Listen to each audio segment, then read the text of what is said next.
like quite on test. Nathaniel, can you do? Hi, Take. welcome. Yeah. Welcome back. Welcome back, everyone.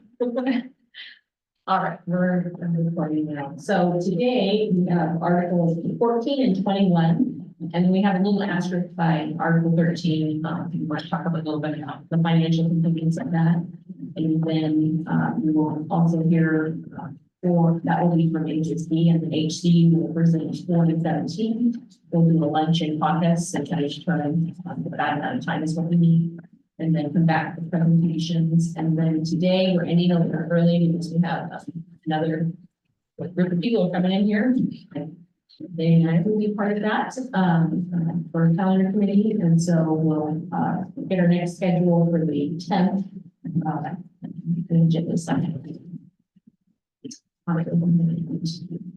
Get started. Is there anything, you guys have anything you want to start with before we get into proposals? Anything other administrative stuff or nothing? Hi, everybody. What's that? Hi, everybody. Hi, yeah, it feels like we were just here, we were, Yeah. but good to see you guys again. Yeah. Yeah, likewise. Martha, you got anything? Alex was not here last time. Yeah. Oh, nice to have you back, Alex. Okay, well, we can start with maybe Article 21 is a good place to start.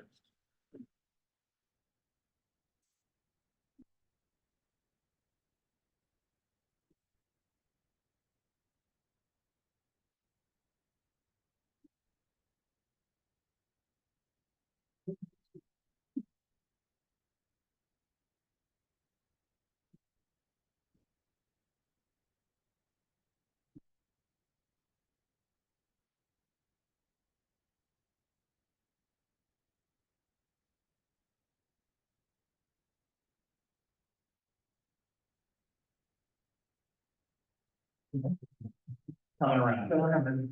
You're there.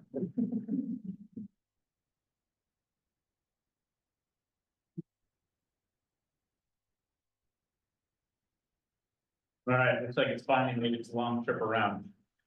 Starting with Article 21, I mean, there's not a lot left to talk about in this article. The last time you guys presented last week, you had come to our position on the amounts. We appreciated that movement from you.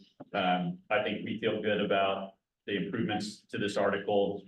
And so, again, appreciated you guys coming that way. We did, on the second page, we adopted your language as much as is practical.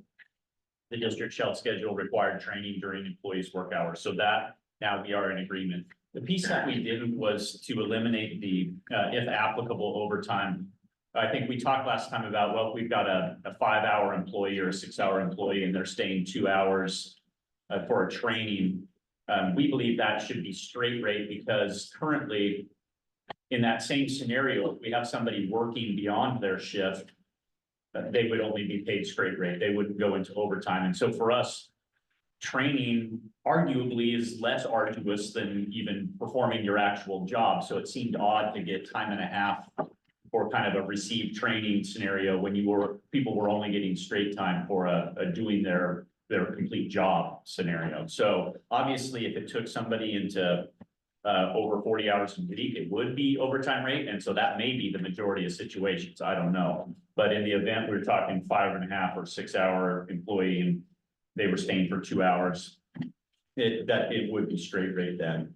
So that's, again, the current state of affairs. The employee shall be paid their hourly rate and if applicable overtime. And we're proposing to continue that. And then G, we already had agreement on that piece. So again, I think we're really close on this one, but happy to answer questions about our thought process on that overtime.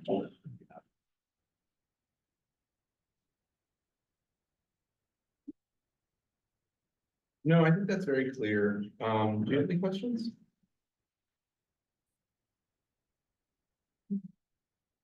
We'll certainly take that into caucus and thank you. You're welcome. Yeah. Thanks. Okay, all right, Article 21. Article 14 we have in response.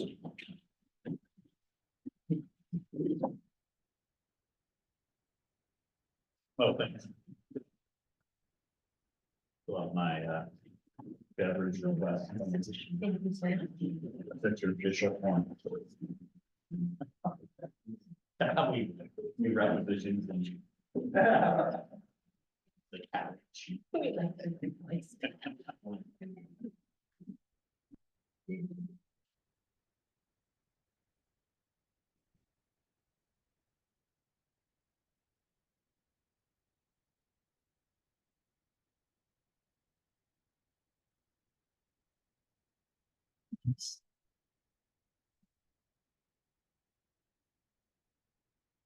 All right, that one looks like it's made its journey around. I mean, a lot of moving parts in vacation. I think it's an article we did not open. You opened and had a variety of suggested changes, so I'll walk through each one of those and again, tell you a little bit what we were thinking. As far as the, you had proposed kind of a new chart, whether it's in table form or chart form, I don't believe that we have a preference. So if we end up feeling like it's makes more sense to have it constructed a little bit the way that you guys have it, I think that's fine. We did take a look at other school districts. I think you had referenced PPS as your source to some degree for yours. And it felt like it landed kind of all over the map. Many of them we found topped out at 20 years. A lot of them had an initial period of time where vacation stayed static as far as the number of days awarded. So it felt like it was fairly variable. We didn't get the sense that your contract was dramatically different when you looked at kind of a wide sampling of contracts. What we did do is we added an additional category at the top as a way of recognizing longevity with the district. So we added that 22 days category. I think our concern is pretty basic. With your proposal would really accelerate that vacation accrual scenario. So we would be very quickly into a position of you know, it's, for example, at 5 years, people would hit 20 days, and right now they're hitting 10 days. So having people double their vacation accrual at that point, you know, is going to be one of two things for us. It's either going to be additional cost if it's somebody that we sub behind, or it's going to be a loss of productivity if it's somebody we don't sub behind, because that's more days that they're not at work. So for us, that feels significant. And again, we saw value in going up to 22 days and making that a benefit for folks who have been here. It's, you know, we don't have as many people who are here 20 years or thereafter, so our cost is less, but it is recognition for people who have that level of longevity with the district. So that's what we did. Again, if we end up putting it more as a table as you have, that works fine for us. We adopted your language change in section B. So I think we're the same there. Turning to the next page in section C, I think I voiced this concern last time we met, that if we have an automatic payout scenario, our worry is that it turns into people don't use their vacation and they're using it instead as a financial kind of year-end bonus, or I don't know if it'd be year-end, but just an additional economic benefit. We want people to take that vacation, and we don't want to be kind of thrown into an automatic payout scenario. So we've left it largely the same, with just one clarifying statement in that paragraph that starts, if an employee's vacation request is denied by the district. I felt like what was missing there is a clarifier that and additional accrual vacation hours would therefore be forfeited. Then you go into either 1, 2, or 3. So we do agree that payout is appropriate where somebody is going to lose vacation accrual. They've requested vacation, but the district has prevented that from occurring. And when we get into that situation, then people do go into a payout situation, being paid the number of hours of unaccommodated vacation that would be forfeited. Or we have some other options, add them to the next work year, or some combination thereof. So, you know, I don't deny that it's somewhat kind of unwieldy to work your way through. I think you talked about making it clear for people. I guess I'm open to differing ways of structuring that or writing that if it can make it clear. I think for us, what we want to have is more of an emphasis on people using it, not an automatic payout. And the payout only really happening when people are trying to use vacation, but the district is preventing that from happening and thereby causing a loss of vacation. We view that as fundamentally unfair. Like, hey, I'm trying to use my vacation, you're not letting me, so now I'm losing it. We see that as appropriate for payout. If there's a better way to write it, that's just the concept that we want to maintain. So we've left it at largely current language, but would be open to editorial change there. D, that change makes sense. First 3 months of employment instead of 6 months. So we made that change. Same with E, also a good catch by you guys, probationary to hire. F, we did make some changes here. The F, eliminating that language about kind of funneling people towards summer break, Christmas break, and or spring break. What we've left and what we believe that first statement is really kind of all that's necessary, that vacation is kind of a two-part equation. You know, number one, when the employee wants to take it, and then balanced against operational needs, regardless of what time of year we're talking about. So we don't know that we need to sort of force people into these traditional break periods. It's always going to be an operational needs kind of standard along with when people are wanting to take it. And so we felt comfortable eliminating that piece, which then allowed us to eliminate that last sentence about exceptional circumstances. It didn't become necessary. That was tied to that other sentence. We didn't adopt your language about shall not impose blackout dates. I mean, for us, again, it's going to be an operational needs-based scenario. And I think our expectation is that we don't necessarily have people say, these are blackout dates when no vacation would be taken. I think our expectation is that's not how we would intend to handle it, but that it's fair to let employees know, hey, this period of time, we have a big project, or we, you know, the first week of the school year, probably not a great time for office managers to take vacation. Now, if somebody says, well, my child's getting married that week, I need to take vacation that week, then I think, you know, that's one that would get consideration and favorable treatment. But I think it is good to let people know this is a time period where I probably won't be approving kind of run-of-the-mill vacations because we need as many people here as possible. I may have some sick leaves, I may have some bereavement, but everybody I can otherwise have here, I'd like them to be here. To me, that's not a blackout period. That's just letting people know that operational needs probably dictate I won't be approving vacations here absent, like I said, a child's wedding or, you know, some other event that's happening. I don't know that we disagree. I think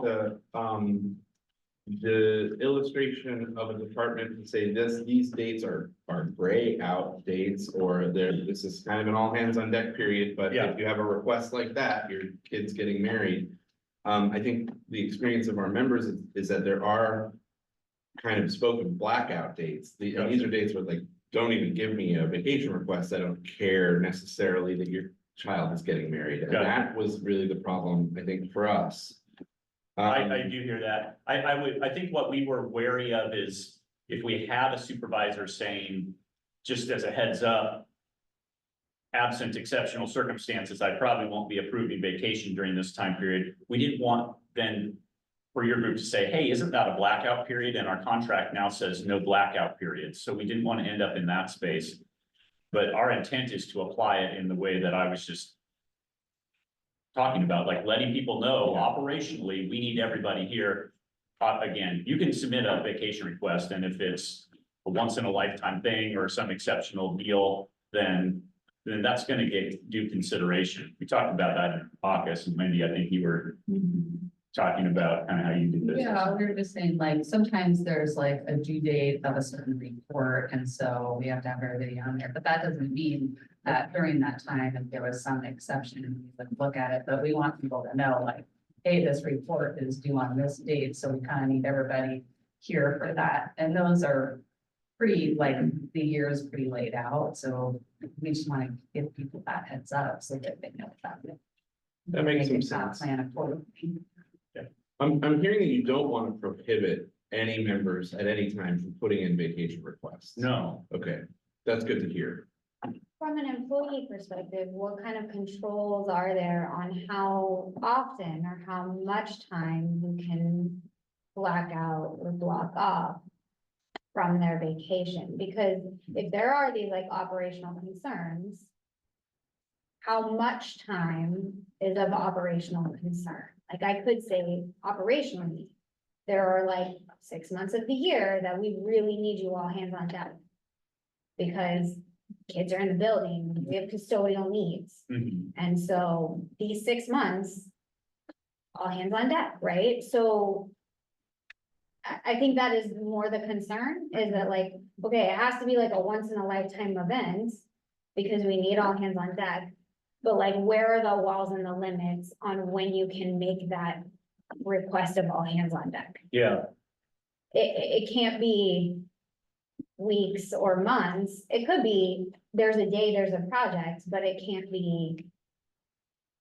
It can't drag out and on and on. I agree. I mean, the notion of operational needs, to me, contemplates that there's something out of the ordinary happening, you know what I mean? Like, all of the time can't be an operational need. I can't say I can never approve your vacation because I can't stand to have anybody gone Because I'm short-staffed. because I'm short-staffed. That would, to me, wouldn't be necessarily operational needs. That's your current semi-permanent state of affairs, right? Correct. And so that's not operational. It's operational needs to me is I've got some project going on. I've got a due date. It's the first week of the school year, like I mentioned. You know, might not be the greatest time for some of our employees. Maybe that's a good week for some employees to take vacation. I don't know for sure, but I could see a supervisor saying first week of the school year, last week of the school year, those are bad times we have high absence rates sometimes and we don't need 4 people being gone during those times. I think it feels very inconsistent. It feels that there are very little walls around this. And I think that's what we need, Yeah, some consistency. I hear what you're saying, Kara, in regards to that, and I was thinking about like, student services. Their, like the OE reports and things like that is different than what Ray would have, so it could be different. Could be differentiated according to department, the required expectations that are put in place. But I think, you know, I hear Brian saying like, it shouldn't be like, we're just doing this with everyone. And so I think it depends potentially on the department that you're working with that would design response to the request for the vacation. And I think, you know, if there is something where we need to have conversations, we're always willing to have conversations with labor management and try to help folks. We also know that we have a lot of new administrators and we're trying to meet with them in HR and get them up to speed on the contract. And I always think when you start out as an administrator, you're, you know, just trying to keep afloat and learn things. And then, you know, the more experience that you have, then you start to have a depth of knowledge of understanding things. And so we try to be thought partners with our administrators and supervisors in that, because we always say, you know, we have made an agreement in this contract to afford people, you know, access to things. And so we want to make sure that we're following that so people have access to those things. And so that's, I always think, from that lens. And so I can hear you say like, can we have a guardrail over here? It seems like they have a lot of things going on, but then it's not going to be here. But it could be like for student services, they have these end of the year reports. I know we have HR end of the year reports that we have to turn into OTP. And so we don't really have that's a timeline that's outside of their district, but it's you know, state timeline. And so I think it's trying to balance that. Right. I think from our perspective, we need the ability for supervisors to have some oversight of when vacation happens, just to make sure work gets done. And I understand what you're saying that, you know, when we just reference operational needs, that it feels, you know, we don't know what the exact limitations are and things. I feel like if we're to do otherwise, we end up with these artificial kind of rigid rules that we're trying to eliminate in the current language. You know, you got to take it during summer break, Christmas break, and spring break. You know, if we try and say, contemplate like what level of guardrails should there be, we're gonna end up having to build what feels like rigidity into this. And I think we're trying to move away from that. I mean, I think we kind of accept your proposed deletion here with the notion that why funnel people into these periods of time when then you're gonna have a bunch of people on vacation at once? That doesn't make a lot of sense. Right. Totally agree with that. We'd like to spread people out as much as possible throughout the year. And then number two, we want people to use vacation so we don't end up in the current payout scenario as well. So I think we have an incentive to approve it where it works, but we do need some ability, like Hannah's saying, and Wendy's saying, and Ray, I imagine custodial, there's times when you have a large project that you need as many of your folks to be on board as well. I can speak to, just this summer, Butternut Creek, all their main hallways, everything was taken down. They had some mold in the walls. They had to repaint everything. So, I mean, they were not usable when students come in. So that was a deadline. They had to get done before school. Also, Lennox had a repiping this year. There was lead and water, new appliances, new pipes, tore off the walls, tore off the hallways. Plus they had a flood recently last winter, so recovered from that. But those kind of deadlines, we need all hands on deck. I think we had like 6 custodians working at Lennox to help wrap up the summertime. So, you know, time like that is, I would say, you know, sorry guys, we really need you to work. If there wasn't an important vacation thing, yeah, of course, we're all people. I mean, that's a good example of why I feel like your proposal made a lot of sense to eliminate this kind of mandate that they use those break periods, because especially in custodial, sometimes those are like super valuable times to get things done. Sometimes that's the only time. Yeah. Once the kids come, it's done. Yeah, it sounds like, tell me if I'm hearing correctly, most of the examples you've cited, like project-based or the examples you cited, Ray, are not so much district as department or work site. And so I'm wondering if it might really be referencing, based on the discussion, the operational needs of the department or work site. But it isn't really district-wide, it's really specific to the work site or the department. Am I hearing accurately? Yeah, I'm trying to think of a scenario where there would be a district-wide operational need, and I can't think of one. Like a reunification or something. That would Big. I was trying to think of like, did something happen during the pandemic that we had a district-wide, you know, but we were into such a different scenario then. It was kind of like every normal rule and scenario was, we were just working with our labor partners to get by, you know, so that's probably not a good one to rely on. I can't think of a district-wide operational need that would prevent vacation, because the examples that I get, I don't know, am I missing something that you guys can think of? I mean, it's gonna be a deadline, a project, something of that nature. Can I add something? To me, the word district makes sense there. I agree with you, it's departmental, but if it's going to be something in transportation, that's gonna affect the whole district. If it's gonna be facilities, that's gonna affect the whole district, like if they were not able to go into Lennox to fix the pipes, then I don't know what we would have done with students, right, if they were not ready to start school. So the word district there, it's the operation of the district as a whole. But yes, with the department individual as well. too, David, when other folks are coming to help, like at Lennox, you know, you have the custodians there, have other folks coming in from other schools, that means those schools aren't necessarily getting what they need, or they're getting by with things, or going without, and so it does affect kind of the district components, maybe like you've got a bit of like when you go high, it's maybe, you know, maybe. It can have impacts across the district Yes. in a single department or work site. Yes. Thank you for that question. You're welcome, thank you. From a building perspective, I think of, can I delegate that? If it's the first day that my registrar is back, my registrar probably doesn't want to take a vacation. She probably doesn't want somebody else to come in and do that before her, so she probably won't. But if she had put it in, I try to figure out, well, how am I, if every registrar's coming back that same day and they're all gonna have a pile of adds and drops. How do we delegate that? Because we need that information as soon as possible. Outside of like that, I can't think of many times where we wouldn't be able to like, especially with enough lead time. You know, oh yeah, we can have somebody else come for office managers or bring in somebody. Guess I feel, you know, I think it would be like something big and wild that would happen that you would be like, oh, we need like our main person who knows our building to lead this. Most things you could bring somebody in to support the day-to-day.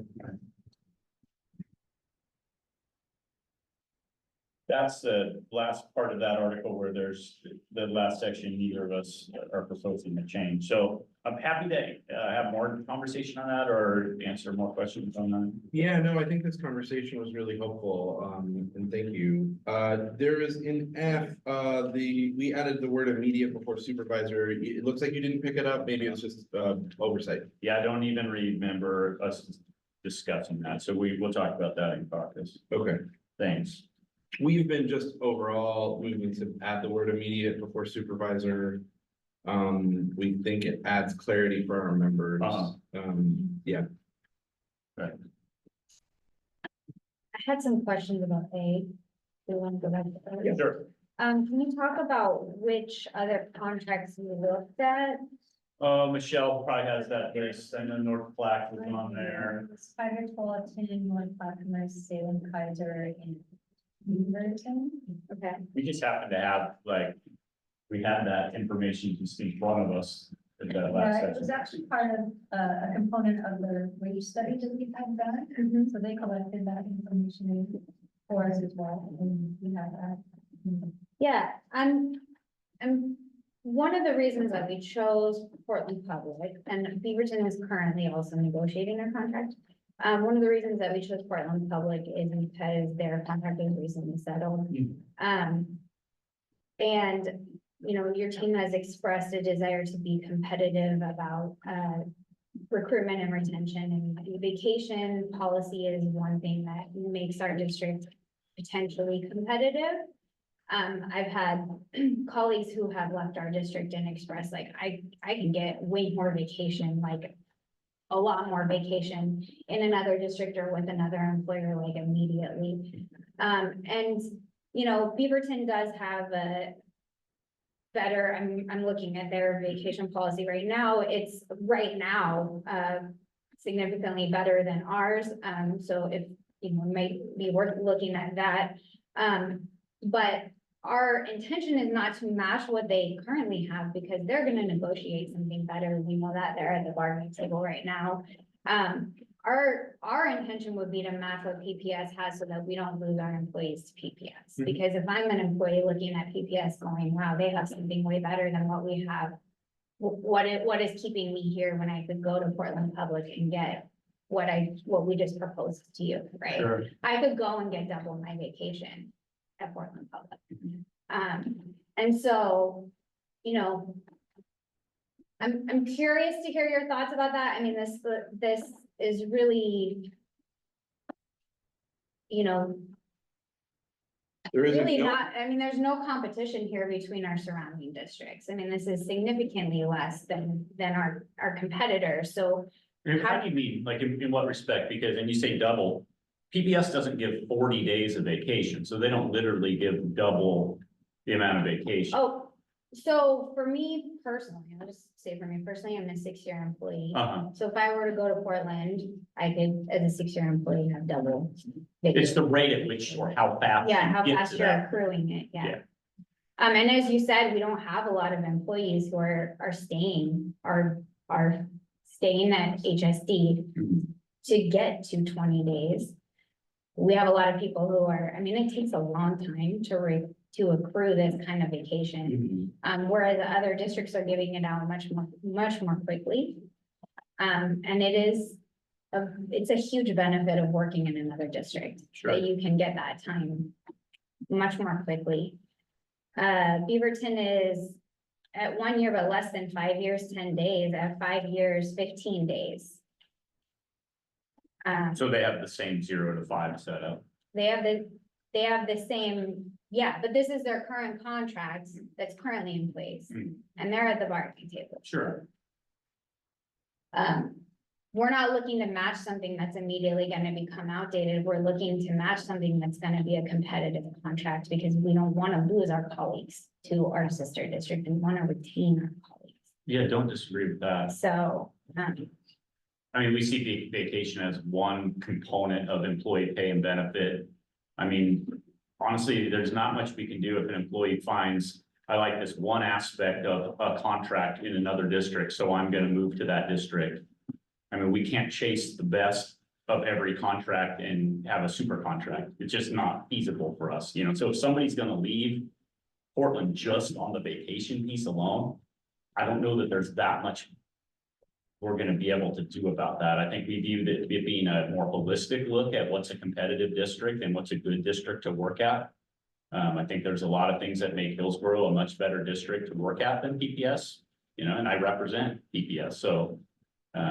And, you know, without looking at that contract as a whole and say, how do all of the benefits, you know, kind of measure out, you know, it's hard to, it feels like cherry picking to say their contract's much better on vacation, so therefore people are going to leave to go to that district.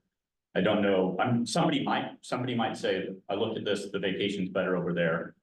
I mean, that's a fairly narrow focus, I think, a reason to pick an employer. no, there's other reasons, and sure, and we're talking about vacation, you know, so. Sure. We're talking about vacation. right now. Yeah. Yeah, we want to be competitive. We believe in being competitive, absolutely, as to the degree possible and in all aspects of the contract. I think vacation is one of them. We looked at total amounts and 20 days or 22 days felt like kind of the max anybody reached from a vacation. So we're really talking about how fast do you get to certain levels of vacation, right? How quickly do I get up to those levels?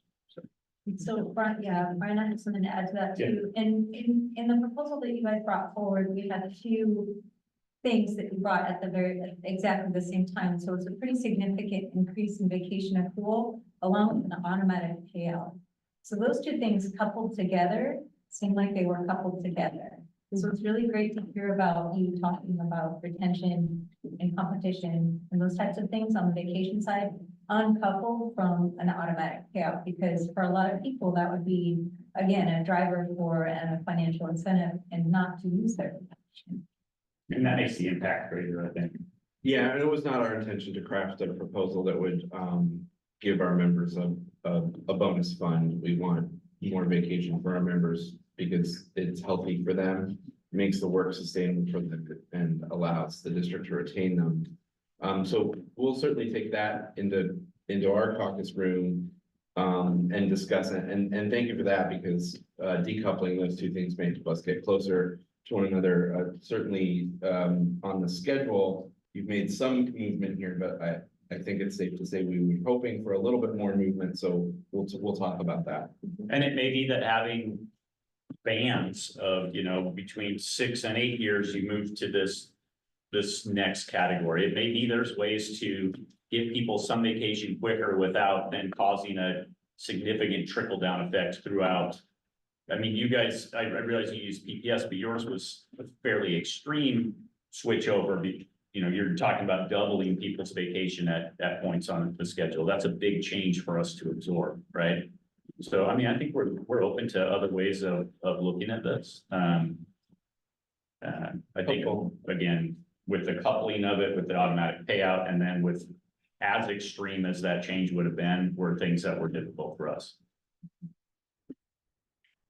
I just got a quick question, just to verify real quick. The district you just listed, North Plaquemines, I'm curious why we're comparing to smaller districts. I know Beaverton is a little bit bigger than us, but why are we comparing to smaller districts? I can mention that, Terry, that when we did the original salary study with the original HCU leadership at that time, we looked at which districts we were going to compare to, and those were the ones that were agreed to, like Forest Grove. So that was how that decision was made. It was a district-driven decision. It was like a collaborative team decision. for the work group doing that work. And then when we had it, kind of updated by our consultants, they just stuck with the same information so that you could see, I don't know, for some reason, I thought that the same group would be acceptable. So, I mean, if we need to identify, different comparisons or something, I think that's something we can talk about. We're not probably gonna have the study completely redone. But I do, really respect what Brian shared about cherry picking. You know, we would love to. We can do anything, but we can't do everything. And so making sure that we are honoring what's of highest priority values to your group and what we can practically implement, I think it's gonna be important. So if you guys talk about it in caucus and decide that there's a different comparative group that we would like to look at, we can. Yeah, I was just wondering, such as, Hillsborough School District compared to Forest Grove is considerably different, so I'm not really sure why we use that as comparison. Yeah, we picked those for comparing with vacation because we already had that information. Right. And so I guess it was easy. I mean, I don't think, we can look at other contracts and see how they do it. Right, yeah, I just looked at four, Yeah, Yeah, and we wanted to look at districts when we made that original decision. Or, we wanted to look at districts where people were also going to. And so like when you think of Washington County, people are, 84% of our, classified staff live within Hillsborough. So they didn't want to maybe have incurred costs for gas and those things. There's inflation that we're also living through. So people are choosing, maybe I do want to work in, Forest Grove or Tiger Tualatin, but they don't want to drive, 2 hours to work every day and then come back. And there's kind of a sweet point where people want to travel to. We're the 4th largest district, so it would be remiss of us to not consider Beaverton. It would be remiss of us to not consider Salem Heiser. They're the 2nd largest district, and we didn't do Portland. Yeah, we actually visited about Portland, but decided that wasn't. That, and again, this was a collaborative discussion and decision that wasn't a good comparison at that time. Okay, yeah, I was just curious, I mean, to me, we go with the bigger district, I mean, I have 5 people in facilities in the last 6-7 months that have left and gone to Beaverton. yeah, I think we obviously recognize Beaverton as a main competitor, and so we have to include some that are smaller, because if we're the 4th largest, otherwise we'll only have a comparative group of 3 other districts, so to have a meaningful comparative, we've got to expand that a little bit, so. Yeah, Beaverton obviously is the primary competitor, both in licensed and classified, I would say.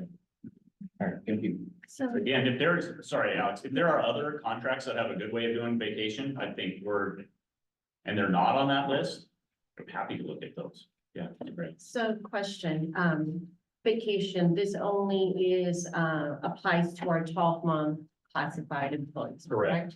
So what's the percentage right now currently of our 12-month employees compared to our 10-month?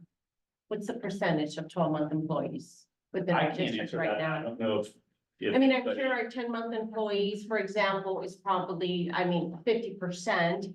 12-month is probably somewhere about a 25%, 30%. So this would only apply to, way less. It's not the classified majority. employees. Yes, it's So definitely just- not the majority. Keeping that into perspective. Totally. Yeah, Yeah, I mean, I think we could name what positions generally fall in that group. there's only a handful. Yeah. Yeah. Right.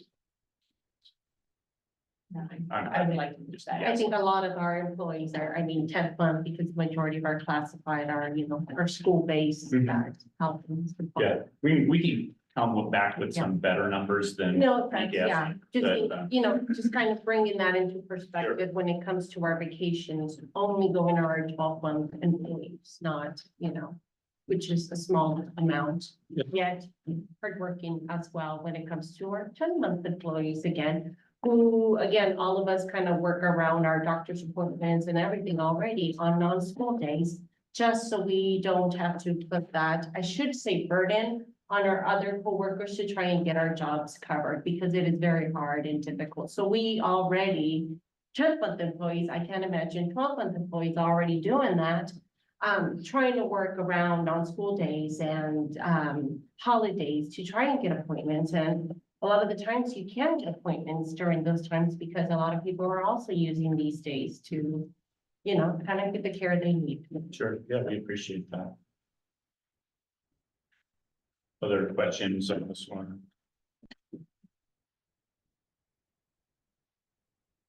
I don't think so. Okay. Thank you for this. It's Yeah. a good conversation.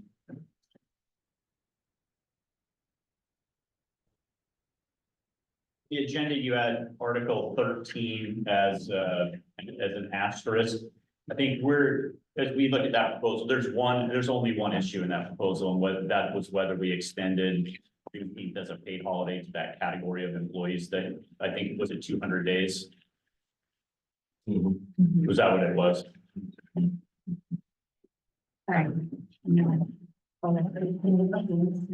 it was counted by.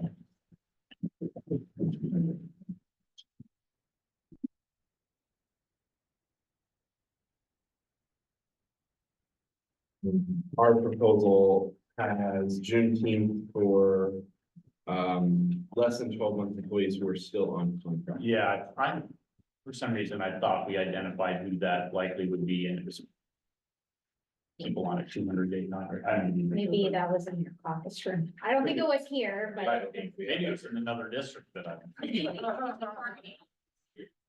never know. I appreciate that humble response, Brian. Yeah, so just to let you know kind of what our thinking is.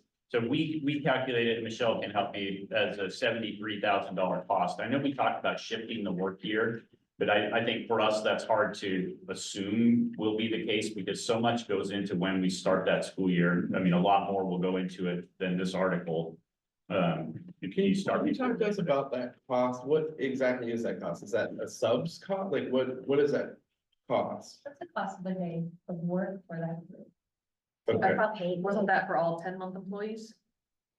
Not just people who have 201 days or whatever. I mean, like, the point was that you're not on contract. it's less than 12 months who are still on contract. So, but It's only 4 and 5. so there's obviously an impact to work if people are taking a paid day off.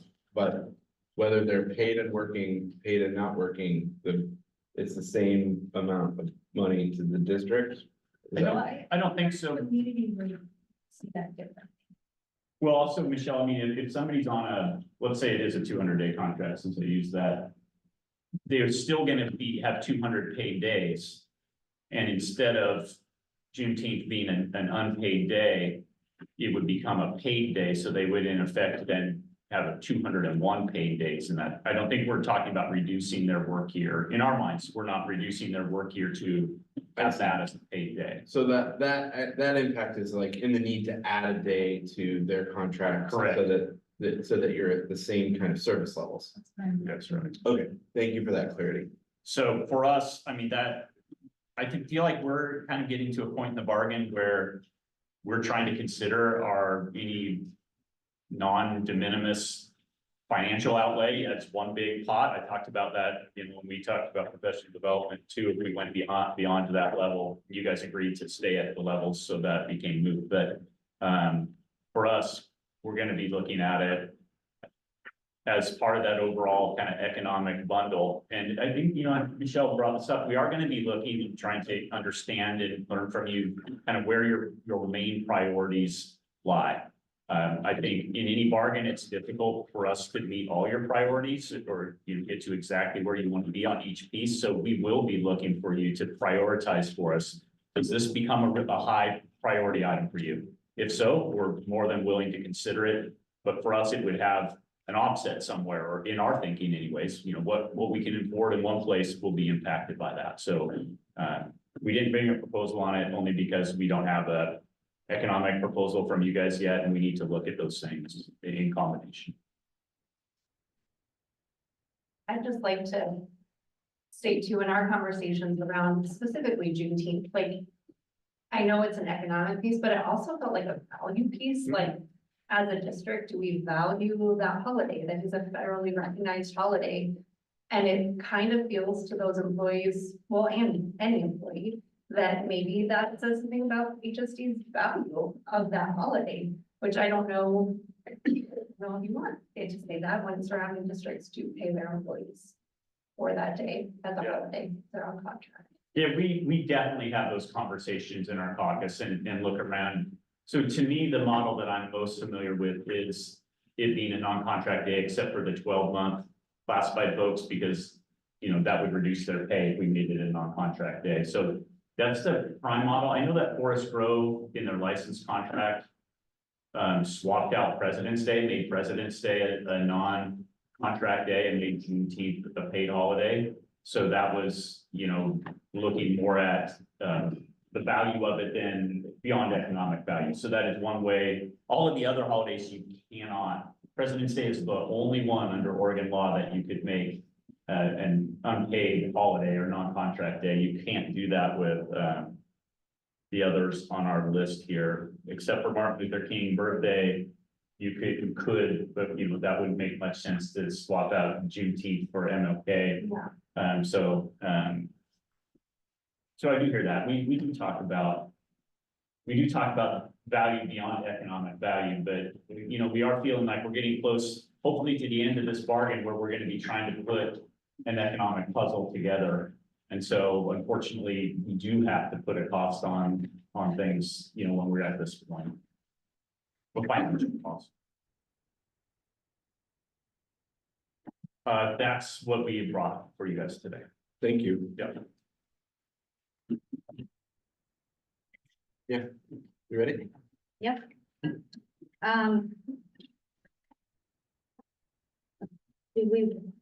We're at noon. Yeah. Do you want us to present? Do we want to do lunch? What's our schedule?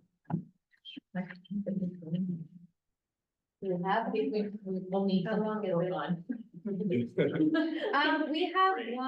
we have 17. We don't have 4 quite yet. We're very close, but we were gonna work during our caucus anyway, so. We're gonna give us 17 and we have copies, so we have something to work on. Okay. Yeah, that'd be. Like, that makes it work. Yeah, this one shouldn't. Yep. No. Sorry.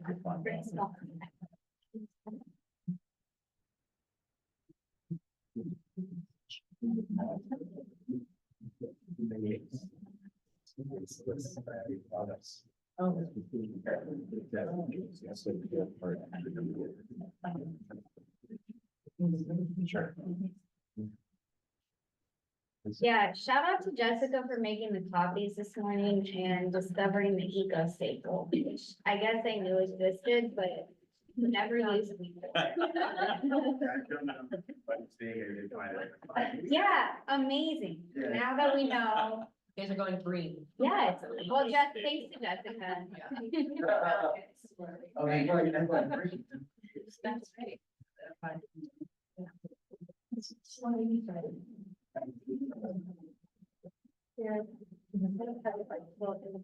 Oh, I am. I like the eco stable because you Hold on. can take your binder and pull it apart really easy too. So thumbs up with Okay, eco. okay, thumbs up on the. Thumbs up on the eco stable. Staple, noted. Well, TA on eco. Eco stable. I'm gonna forget.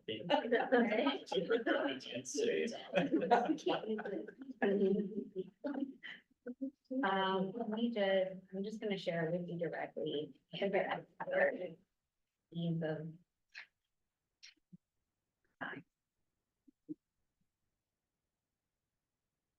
We'll figure out how to organize it properly later.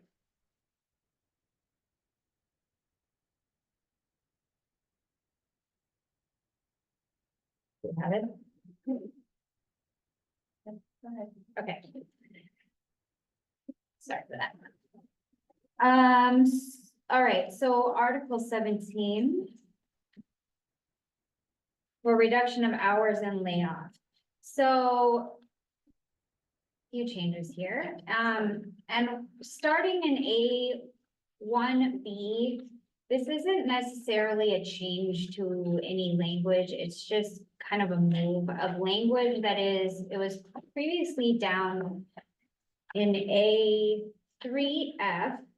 And it refers to kind of the adjustment period at the beginning of the year where hours are readjusted for bus drivers, transportation assistants, and nutrition services during the first 45 calendar days, and those hours are not subject to the rest of the language in this article. We felt that it made more sense up here in A1B than down in F. And so we moved it, and then we also just changed the bus attendants to transportation assistants, which is the actual job title of those workers. Okay. So that is the change there. Down in 3D, this is a significant change. And this is relating to the reduction of benefits as a result of the reduction of an employee's hours. So currently, benefits are reduced in the calendar month immediately following the reduction of hours. And we are proposing that the benefits are not reduced until essentially the next year. So they would retain their benefits until the next benefits enrollment period in the following year. The reason for that being our employees rely on their benefits. They plan their lives around their ability to have benefits. And when they find out mid-year that their hours are being reduced and impacting their benefits level, that is a potentially life-altering change for them. And results in some very tough situations and tough decisions for them and their families. And so we're trying to hopefully make a change that can better their livelihoods and offer them a little bit more stability. Can I ask you a question about that one, Yeah. how this would apply? So September 30th, the following contract year, so I'll take the most extreme example. Okay. If somebody was announced reduction in hours that would change their benefit level on June 30th, 2024, would they hold in their current benefit level until September 30th, 2024? Since that's technically the next contract. Like the following. A few months later, I mean, that would be So they the, would retain their health insurance at the current level throughout the summer. Yeah. throughout the summer, Over the summer. right, okay, that was my clarifier, because that is the next contract, the September 30th of the next contract year. Okay, thank you.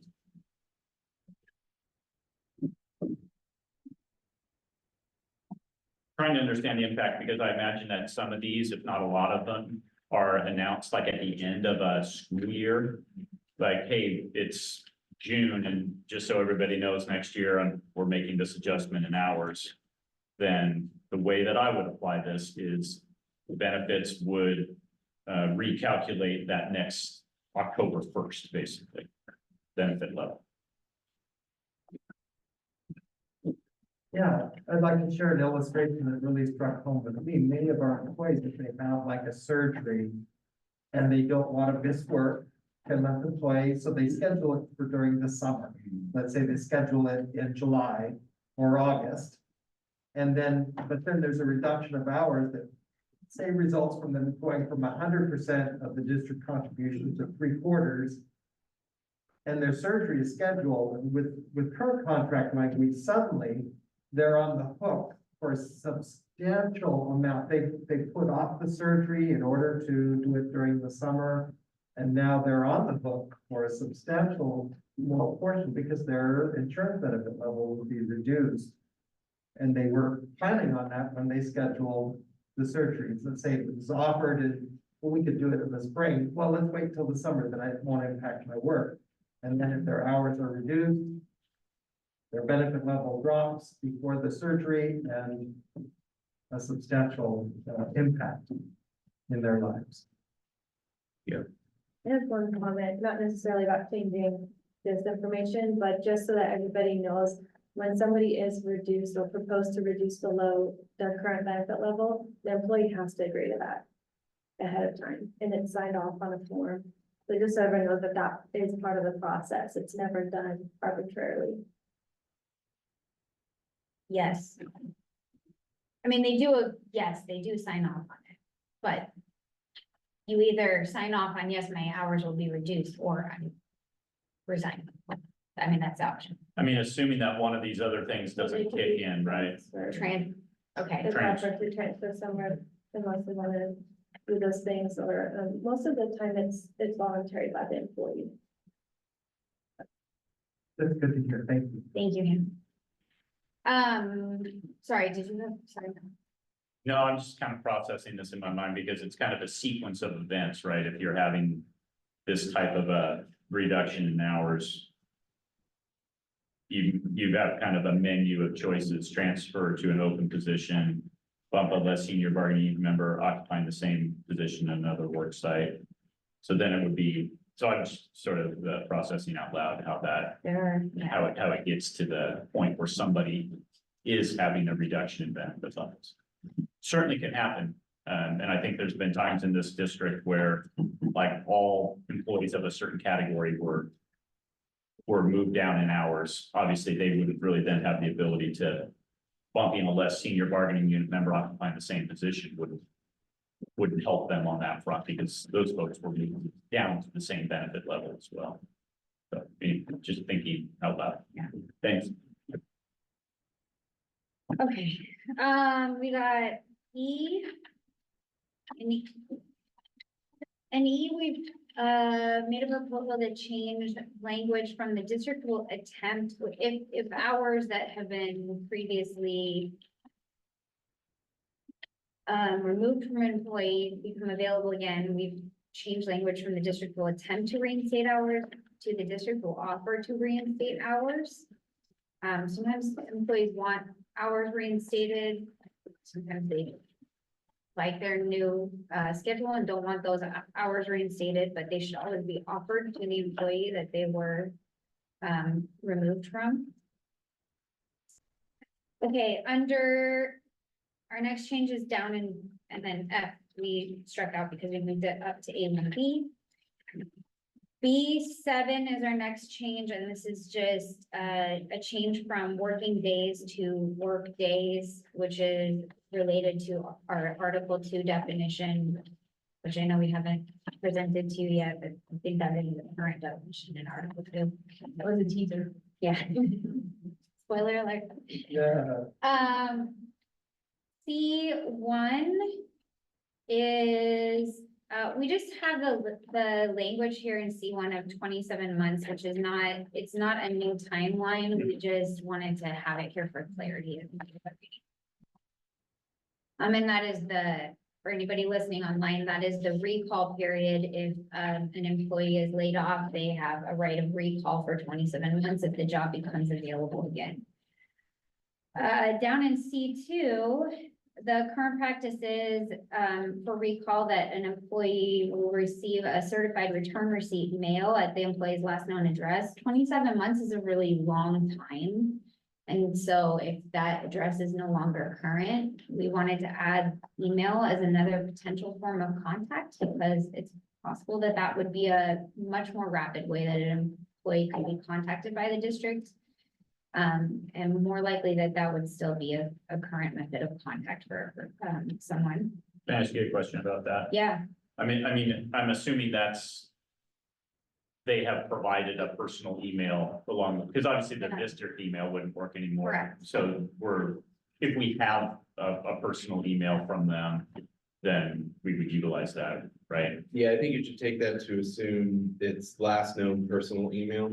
Yeah, There have been times when I have to reach out to Bethany because they did not provide a personal email. and thank you for that. how are they applying initially? Don't they have to initially apply with a personal email address in their talent system?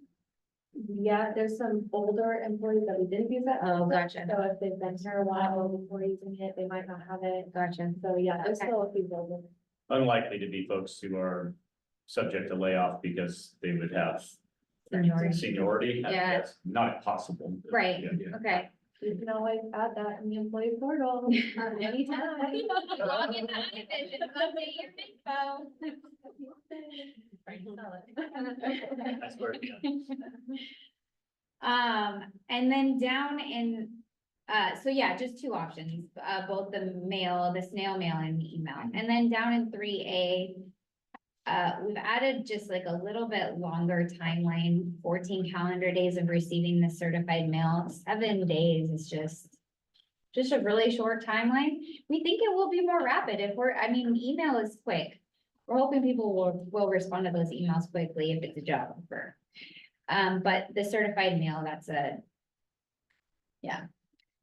And then, let's see, that is it for changes on there. Questions? No, just kind of thinking out loud again, I know I do that, but in that piece you were just on, it always to me has been interesting because it begs the question, what if they never sign that they received the certified mail? Right? It's a deadline that's tied to their receipt of certified mail, but if I have somebody who never picks it up, have they received it at some point? I mean, I'm just thinking in my mind about whether it should be tied even a longer period of time, but tied to the sending. Especially if it's email, because some people, we do have people who don't pick up certified mail sometimes, a variety of things, so. Not sure what we would do. Especially if they have legal trouble. Yeah. Some people don't like to see things show up certified.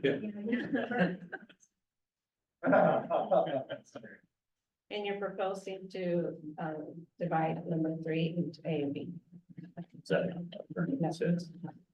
Oh, good, good news.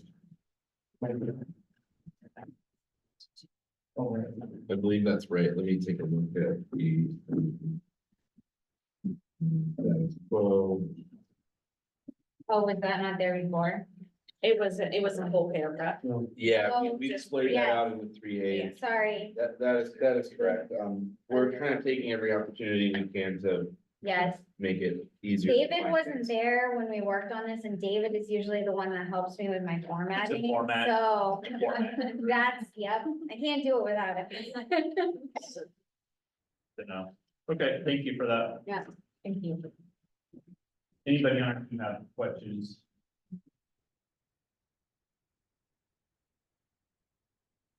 Which feels like a pretty good break point. Yeah. Agreed. Thank you. Do we want to take lunch and then talk this more with you on the schedule, or do we want to kind of check in at 1:45 and 3? I think we might be able to check in even before then, 1:15 or so. We'll let you know when we're ready, and we'll text you again. Okay, sounds good. Yeah. Thank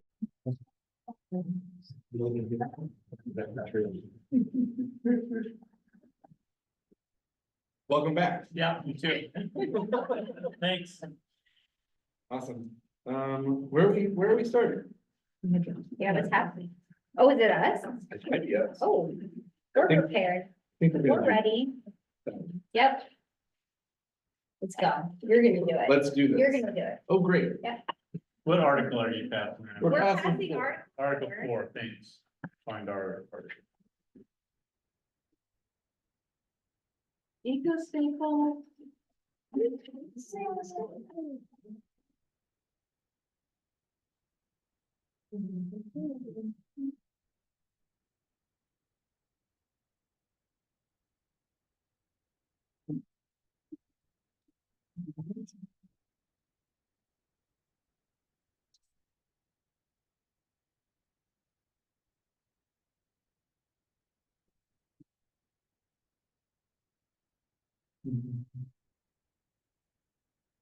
Like it's almost made its way around. So we had a really great discussion about this at our last section. This is an article that is gonna need a little bit of work. It's going to absolutely need some collaboration between both teams. We really want to promote that. What the Oregon legislature has done in House Bill 2016 is something really positive from our perspective.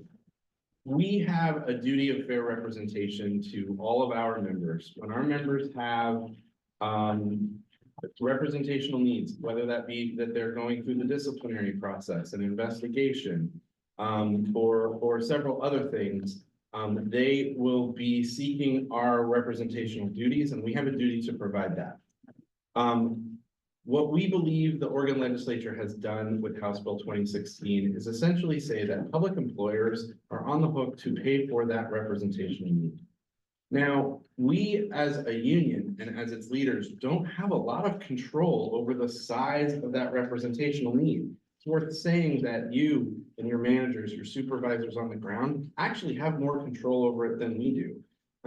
If you were to start pulling in a third of our members into disciplinary meetings, we can't stop you from doing that, and we would have to represent all of those members. You're not doing that, and thank you for not doing that. We don't think you're going to ever do anything like that. But that's just an example of kind of the dynamic here. If we go to a work site because we're investigating what we heard was a potential contract violation, and then we hear that there's another 3 potential contract violations, we begin to get worried that supervisors aren't being put in a position to succeed as far as compliance of the contract. And that's also something we don't have a lot of control over. We do want to work collaboratively with you to let you know when we think there's a compliance problem so that you can do your jobs in educating and training your supervisors around the contract. But that's something that is just a dynamic that we're gonna have to figure out how we create processes to get through some of these things. So one of the challenges you mentioned at the last session was around grievance investigations, and that could be expansive, and we definitely want to be very reasonable in our use of release time around that and everything else that we do too. We believe that we have a demonstrated ability working with you collaboratively to address when things become unreasonable. We're gonna try to codify that here. We absolutely have the intention of codifying a process with you so that we're not like expansively using release time in ways that are unreasonable. We absolutely want to be reasonable. So having said all of that, now it's quite a bit. I'm gonna walk you through this. We really have a framing here in this union rights article where we want to differentiate between exempt union release time that would be covered activities under the law and discretionary or non-exempt union release time for which it's not covered under the law, but we have a need to use that time and claim that time. We don't like the idea that the exempt activities be counted against the bucket. And the reason is that once that bucket has been used up, we still have a legal right to those activities. Again, we want to make sure that it's reasonable use and that it's not like expansive amounts of time. And we're going to absolutely work with you to create a process for that. But we do want to delineate these things because that's kind of where the Oregon legislature has been putting us in this direction where we have to delineate these things.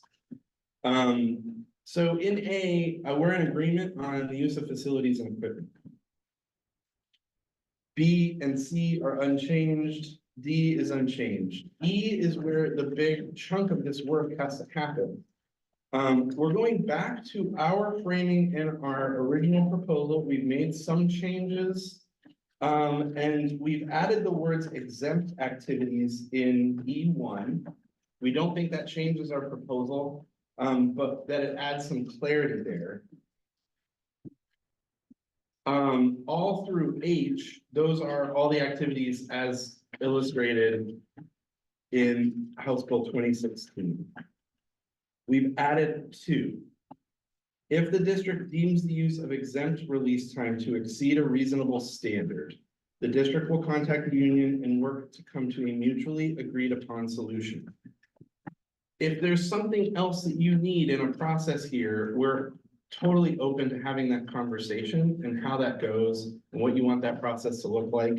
These are the words we used to describe the process that we've had before when there have been some small issues around this. And so that's kind of how we felt like we've approached it before. We're happy to keep approaching it in that way. Again, we do not want to be using release time in an unreasonable, expansive fashion. And so if there's a problem, we want to hear about it and we want to go into a process of mutuality with you so that we can address the problem. And sometimes the problem could absolutely be one of our worksite leaders, and sometimes the problem could absolutely be a supervisor who is habitually violating the contract. So we need to work together to fix that stuff. In 3, we have put this back in. This was in our initial proposal for the purposes of calculating benefits and overtime. Time spent on union release shall be considered hours worked. We understand that you have an interest in not being able to control like overtime that's going to happen. We didn't have the language to try to protect your interests. We're hoping that you can come back to us with something that protects your interests around that and our interests. And I'll tell you, our interest is in leveling of the playing field. We do not want a financial disincentive for our members to become leaders of our union. That's the main thing. It is really hard for people to decide they're going to take a dive into union leadership and potentially go through an election and serve in that way. It is even harder when that work can become exhausting. We don't want that to happen. We want our work as unionists and as union leaders to be sustainable, much in the same way you all think about the work that our classified does on behalf of the district and our students to be sustainable. So in that, we've gone back to our initial proposal, but do have to say, we're happy to have a conversation with you about, we don't want a situation where you don't have control over what might again be like an expansive use of union release that is incurring overtime that you had little control over. We understand that that's an interest that you're going to want to protect. We did not have the language to protect your interests there. We hope that you do. In number 4, one of the things that's not clear in the law is pretty clear that time spent in negotiation sessions are protected release time to be paid by the public employer. What's not clear in the law is bargaining prep time. We had some conversations about this in ground rules. We want to address it. We have gone back to our initial proposal in number 4 here, but we've added some language that we hope makes this more palatable for you. So all of number 4 reads, beginning 1 month before the commencement of negotiations for a successor agreement and continuing until ratification, time spent by union bargaining team members in negotiation sessions and preparation for such sessions shall be exempt release time paid for by the district. These hours shall be separate from the release pool reference later in the article. And then the language that we added here was the use of exempt release time for bargaining preparation sessions shall be limited to 8 hours per team member per week for up to 16 team members. So again, we have no interest in this being an expansive thing where we say we have 60 bargaining team members and we're going to take 4 days a week for 4 weeks. That's unreasonable. We're willing to work with you on what the walls are around this. The law is pretty clear that bargaining is protected work that's exempt. We don't think that it's an unlimited amount of preparation, but we would like some preparation to be covered in that way. In 6, we're getting very close, and some of that has to do with the conversations we've had off this table around our current officers and full or part-time release.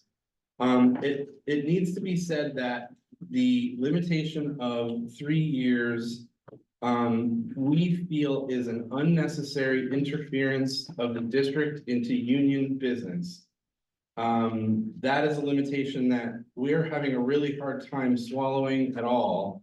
Our leaders are elected to 2-year terms. That 3 years is it doesn't line up with the work that we do. And again, it feels to us like our employer interfering in the business of the union. And so we've taken out that 3-year piece, but again, added some language to attempt to get closer to where you are here. So the language that we were in agreement on is there, and barring any unforeseen and unusual challenges for the district, the employee or employees shall be returned to their original work site or work sites. And then we've added, should an officer take full-time release for a period of 4 or more consecutive years, the district shall not be obligated to return them to their original work site. So if this should go on for a period of time, you would be released from your obligation to return them to their work site. We understand that might be a challenge, especially if we have a full-time release officer who's serving for 6 or 10 years. That makes some sense to us. We're willing to have conversations that make this easier. But what we don't like is just a prohibition on us having a full-time release officer for more than 3 years. We very well could have elected leadership who's fantastic at this, that you also enjoy working with, who might be in a great position to do this for many more than 3 years. And we think it's reasonable that if they do that, there are some obligations that you've agreed to that you might be released from. In 7, we're going back to this pool again. We're proposing 750 discretionary hours. We would also call these non-exempt union release hours if you want to. And we're coming down from the 1,000 that are in our bucket because of all the things that are included in House Bill 2016 that are codified earlier in this article. We think that this way of doing it will create an ease of use between the two parties. That's what we're hoping to do. We don't want any strange incentives in the system for us to do like strange things, like use up a bunch of union release at the beginning of a year, so that then all the representational work would still have to get covered after we hit the end of the bucket. None of that feels like good practice to us. We want something that makes sense and actually works. We think that this is moving in a direction that should work better for both parties.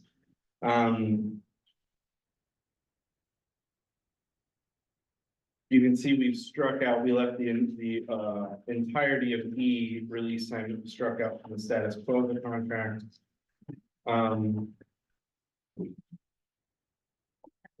O and F. Yeah, thank you. In G, we heard you about presentations. I think our conversation last time really helped us understand where you had issues with that. We're proposing that we have the right to make announcements at employee staff meetings and any district sponsored gathering where all staff are invited. We think that applies to currently one. Yeah, and we were specifically discussing the all staff kickoff. Just a brief hello to staff at the all staff kickoff. Or if there's another, if there's an event where all staff are present. I think the conversation about which events are district events, we certainly don't want to have a presentation or even announcements at every single event. But if there's a district-wide event where all classified staff will be present, then we would like the opportunity to say a brief hello. Here's our president, or here's our whatever designee will be there that day. Hi, here's who we are.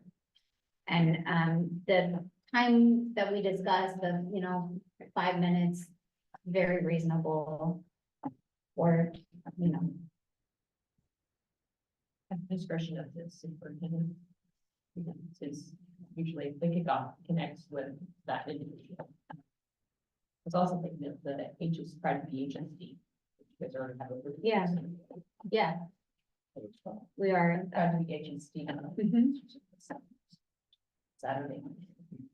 And there may be other considerations you have around your negotiations with licensed in their contract that you might want to mirror, and we're open to having that discussion too. I mean, we certainly, if our licensed coworkers are getting some rights to address employees, we would kind of want those too.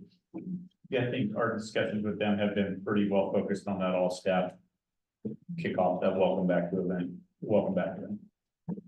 We're certainly open to a conversation on this piece. Our last conversation on it really helped us get, I think, closer to putting the exact language in here that we want. So I can, if I may, the mini summit done for classified, like if there's a time where everyone's just meeting at the beginning, or if there's a keynote for that, that would be the sort of thing where we would have our members invited to attend, and, you know, maybe not everyone's there, but that if we could have a few moments to just say, hey, we're here, you may have questions now that it's further into the year. This is how you contact us, just that quick sort of thing. That's not the event where the superintendent has goals to meet. It's just a time when we're invited together, so that type of thing. If I could ask a clarification on that, like on the classified staff summit, do you see that kind of more like because sometimes we'll have like booths available, like we have at the HSD fair. And so is it kind of like that, or are you thinking like we stand up on stage and we do the presentation? I am not on the board, so I will not presume to say what they would want to do, but sometimes there is a point at which announcements are made at the beginning, like, okay, the maps are here, if you haven't signed in, you know, and if there was even just pointing to where the table will be. I just feel like at Summer Summit, we had a whole session available and one person came to see David that day. So that wasn't kickoff, but we had the ability to be there. And one person is an amazing thing. One person counts. But I just feel like I didn't realize how many classified were there. I went believing I might be the only one. And then I just kept sitting by other people who, you know, recess workers that said, I just want as many skills as I can have. And they might have wanted to go to a different session that was the same time as David's. And so, you know, just maybe knowing like, and we'll stay for 20 minutes after Summer Summit for those who have questions, you know, if we can tell them how to reach us, that's all the announcement. I believe that's all the announcement we would need is like, this is who's here. This is where you can find them. I feel like that's reasonable, but again, I'm not on the board, so they can decide what they need, but those are two places, Summer Summit and then the mini summit for classified that will be second semester typically. Thank you for that. Certainly feel free to come back to us if you know, we don't want this to feel like we're proposing to be speaking at places that doesn't make any sense, right? And information, we're in agreement. New employee orientations is the next place for their changes. So we've moved from our initial proposal. Much of the reason we've moved from our initial proposal is because a lot of work has been done with Marta. David's done a lot of work, a lot of really great work on this. And so in this proposal, we're now seeking to kind of codify the direction that work is going in. That's our intention. And to be clear, with new employee orientations, House Bill 2016 gave us the right to go and take between 30 and 120 minutes for every new employee. That is a challenge for us and would be completely disruptive to the instructional needs of the district. We have absolutely no intention to disrupt the district and the service to our students in that way. So what that means is we have a legal right that we can't very well exercise unless we want to actually be hurtful to the shared interest and mission that we all have. So we have to work together to come up with another way for us to get that right in a process that is kind of mutual. So number one, the district shall coordinate with the union to determine the most efficient schedule for paid monthly union new employee orientations. We're calling those NEOs. During the regular school year, these NEOs shall be offered for a period of 1 hour plus travel time.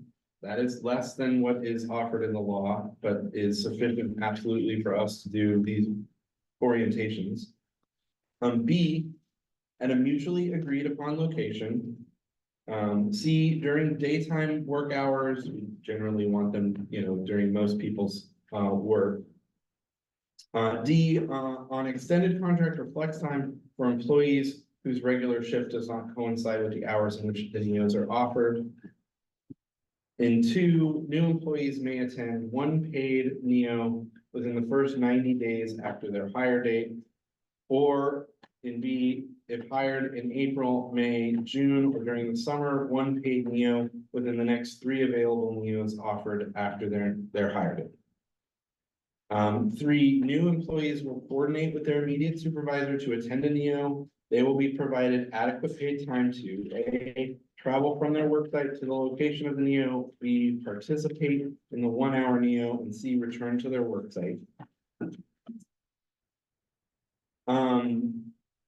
Essentially, up into this part, what we've done is a process of mutuality. We're gonna create a schedule. Ideally, the schedule that is created mutually is one that we think and you as a district think will work reasonably well to not interrupt operations.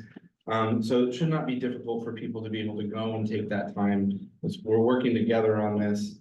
In 4, in the event that a work site or department has a large number of new employees such that attendance at a regularly scheduled monthly NEO presents an operational challenge, the district and union may agree to offer a paid NEO outside of the monthly cycle at a mutually agreed upon time and location. If the district conducts additional in-person employee events, union shall also be permitted to set up a table at those events to meet directly with employees before, after, and during breaks. C, no employee shall suffer a loss in compensation, seniority, leave accrual, or any other benefits as a result of participating in or attending a NEO. And 7, new employee participation in a NEO, including travel time, shall be considered work time and not union release. There's definitely some wiggle room there. The main thing is that this is protected time under the law. So it's either exempt, it wouldn't be subject to the bucket, or just not union release time. I'm not certain that if you do a lot of these, you want to track it as union release time. Certainly we could have a conversation there. The important thing to us is, if we're doing these, and there's a lot of folks, obviously, just a couple of them could tear into the discretionary bucket, and we don't think it's appropriate for it to be there. It should be exempt time or just not even considered union release time. Trainers, however, would be on exempt union release time, and that is codified earlier in the article and in the law. Having gotten through all of that, we really are hoping that this is a framework that we can move forward with together to make something that is really functional for both parties. We really want this to be functional for you as well as for us in our operation, in our recruitment of leaders, in the way we orient and meet new employees. Putting them in a position to succeed is a shared interest. And so we're really hoping that this is a framework that we can move forward together on. So, you know, I have to ask, when you come back on this one, we know there's going to be more work on this. When you come back on this one, you do very well to hear the interests that we have and make sure that while you're protecting your own interests, you're also looking to codify some of the things that we really are looking to get here in this article. I had a question on the last piece that we were just on the new employee orientations on number 5. If the district conducts additional in-person employee events, within the context, I'm assuming you're meaning like new employee like if the district had its own new employee orientation, right? Yeah, that's right. And that's kind of a pull from older language. So, you know, that kind of yes, if the district were to decide to do its own, organized orientations outside of this, then yeah, that would be a place where we. So not read literally, the district conducts additional in-person employee events. I mean, there's dozens upon dozens of those, right? But we're talking within this context. Within the context of new employee orientation, yeah, and certainly if you have language that you want to use that makes that, that gives that clarity, we're happy to. Yeah, thank you.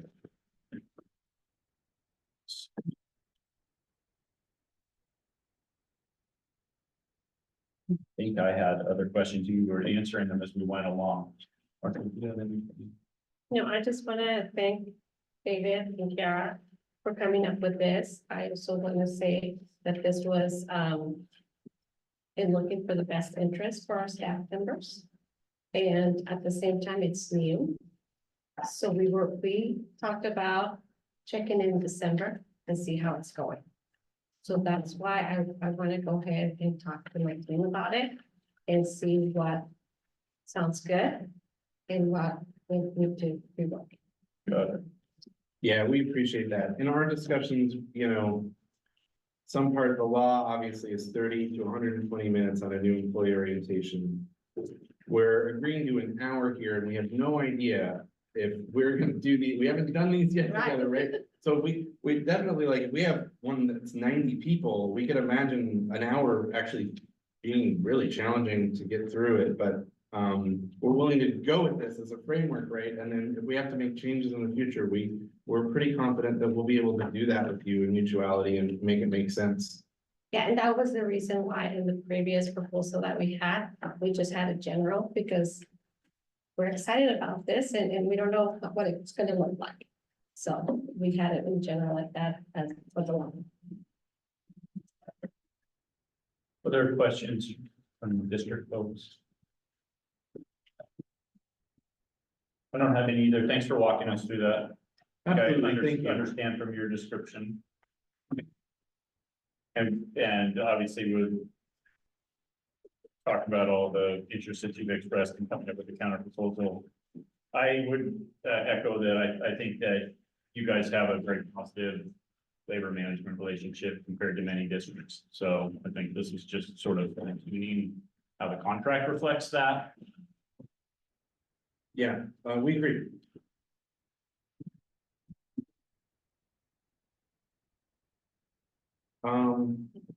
Where are we? Yeah, I'd like to address 21. We don't have anything printed. We would love to accept your last proposal and the tentative agreement. Awesome. We'd love to hear that. Thank you. Margaret, are you ready? Margaret. Sorry, I'm sorry. I didn't get a clean copy.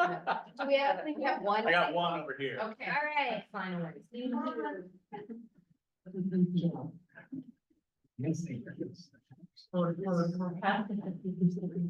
Sorry.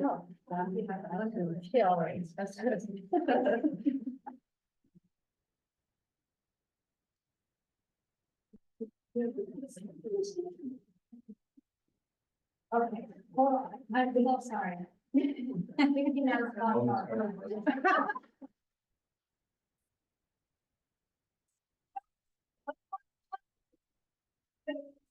Great. Yeah.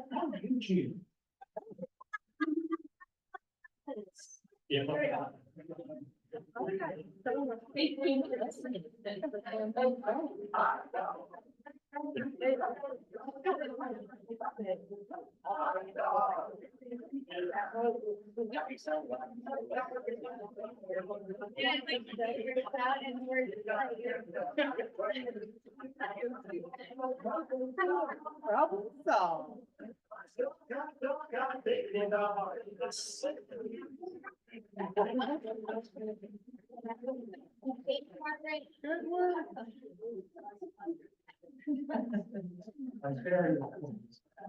Are you done with what you guys had brought back from caucus? Yeah. Yes. Okay. Yeah. We have we're able to develop a counter proposal for you on Article 17, so we can pass that around. Great.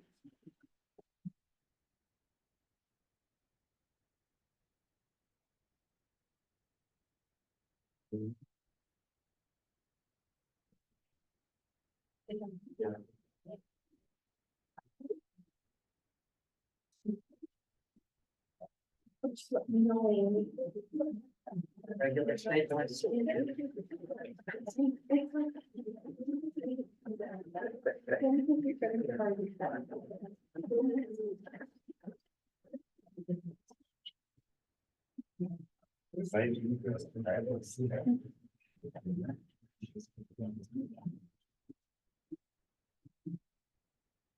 These metal.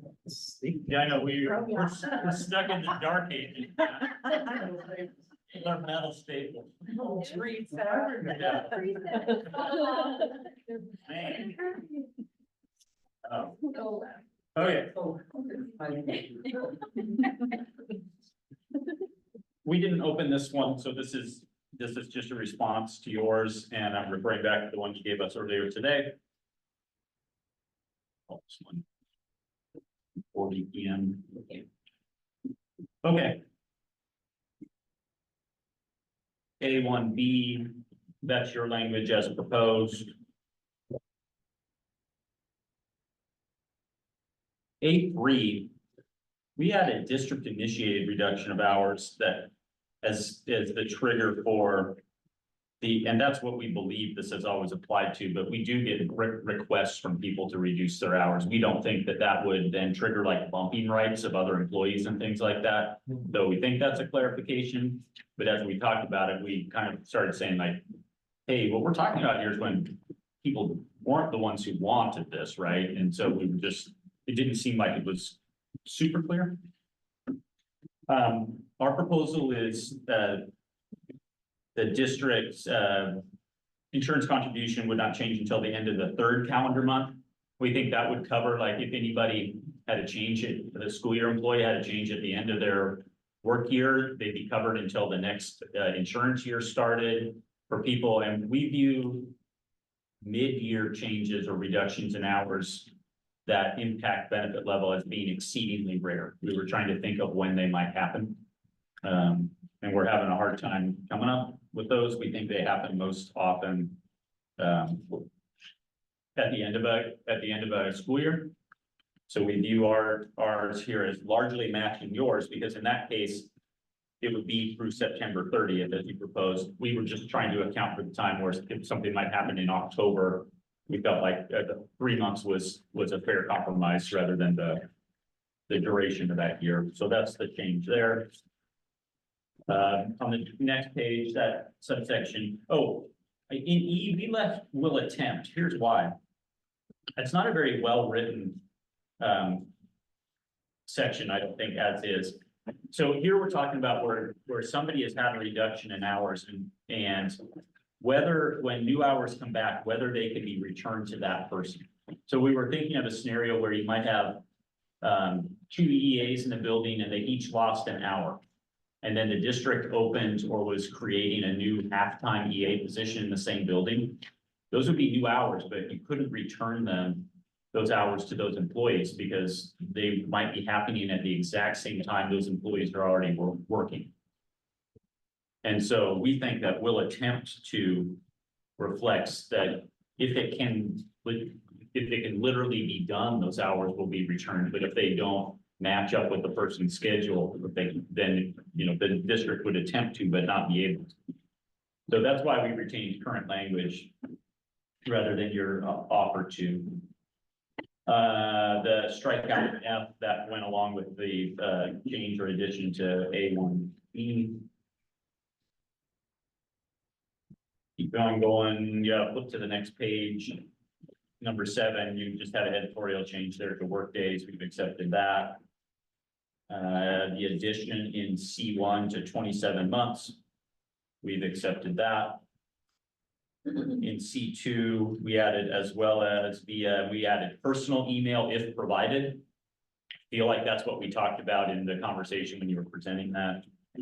We agreed to 14 days, but we're proposing to tie that to the sending either via certified mail or email. Literally, if we send it via email, it's instantaneous receipt, or whenever somebody chooses to check their email, they would.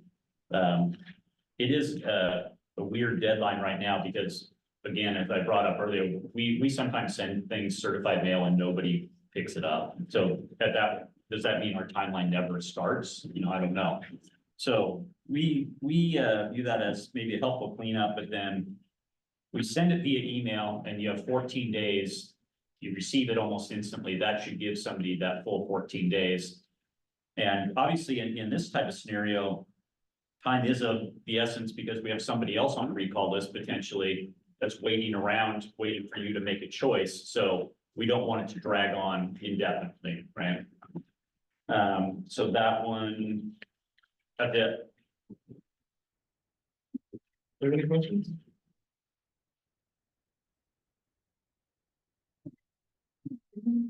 Does anybody on this in that question? Thank you for this. Yep. I think, unless you have more, I think we'll caucus. Okay, Yeah, we'll do the same. okay. I think it's unlikely that we would get a response to you on Article 4, only because there's so many pieces of that thing that we're gonna be sorting through.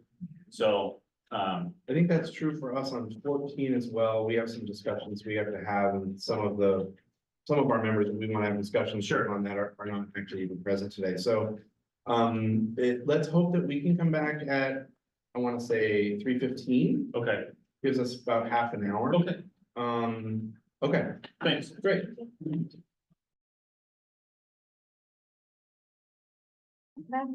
Welcome back. Welcome back. Thank you. Oh, wait. Yeah, okay.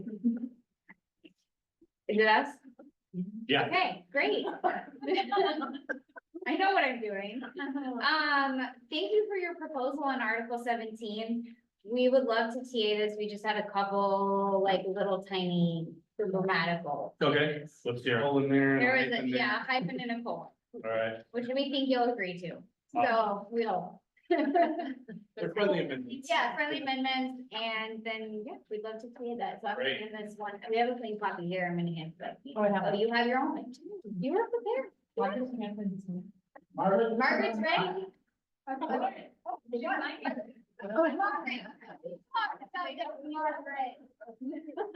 Do you guys need a clean copy? Yeah. Okay. You have one. We do have an extra. Okay. Yeah. He's got two.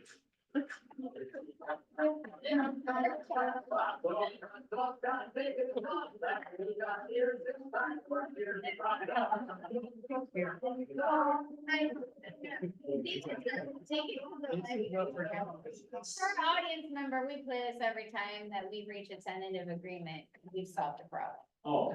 Yeah. It doesn't make it to the live stream, like the audio cuts out on the live stream, I know, because I listened to the recordings back, so our friends on the live stream are missing this, but. Yeah. That's just. Provide them with a link at some point. Ryan, you should come in person sometime, because it's wild. What if we just say it? Oh. All right. Oh. We're gonna have to go to the caucus. That's more tentative than agreement. I think we feel like we're close enough to the end of the day that we would go into adjournment, preserve your time. We've got work to do certainly. Okay. And, we will see you next time and thank you so much for. Yeah, awesome. Thank you. 2 TAs is great. 2 TAs, keep making progress. Appreciate it. Have a good rest of your day. Thank you, you too. Yeah. Thank you, guys.